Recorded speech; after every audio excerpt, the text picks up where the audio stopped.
மூச்சு வாங்குற மாதிரி இருக்கிறது, மாடிப்படி ஏறினா இறங்குனா ரொம்ப மூச்சு இறைக்கிற மாதிரி இருக்கு, ஒரு 10 ஸ்டெப் எடுத்து வச்சாலே மூச்சு வாங்குற மாதிரி இருக்கு, ரொம்ப கெசுன்னு அப்பப்போ மூச்சு வாங்கிட்டே இருக்கு, மூக்கு அடைச்சிக்கிற மாதிரி இருக்கு. இந்த மாதிரி சிரமங்கள்ல நீங்க இருக்கீங்க அப்படின்னா சிம்பிளா ஒரு அக்குப்ரெஷர் பாயிண்ட் சொல்லித்தரோம்.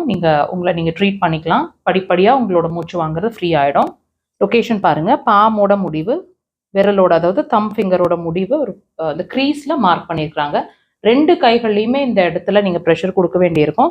ப்ரெஷர் வந்து இப்படி உடன் இன்ஸ்ட்ருமெண்ட்ஸ் வச்சிருக்கீங்கன்னா விரல்கள்னா இப்படி கிளாக் வைஸ் டைரக்ஷனுங்க. 3லேருந்து 5 முறை ஒரு நாளைக்கு கொடுக்கலாம். காலை எழுந்த உடனே பெட்ல உட்காந்துட்டே கொடுங்க. லைட்டாக நீங்கள் மூச்சு இழுத்து மூச்சு ஃப்ரீயாக விடுங்க. Breath in breathe out. இது மாதிரி நீங்கள் ப்ரெஷர் கொடுக்குற வரைக்குமே பண்ணிகிட்டே இருங்க. ரிப்பீட் பண்ணுங்கள். ஒரு நாளைக்கு 3லேருந்து 5 முறை ட்ரை பண்ணுங்கள். ஃபஸ்ட்டு டேவே உங்களோட லங்ஸ் ஃப்ரீ ஆகிறத தெரியும். ட்ரை பண்ணுங்கள்.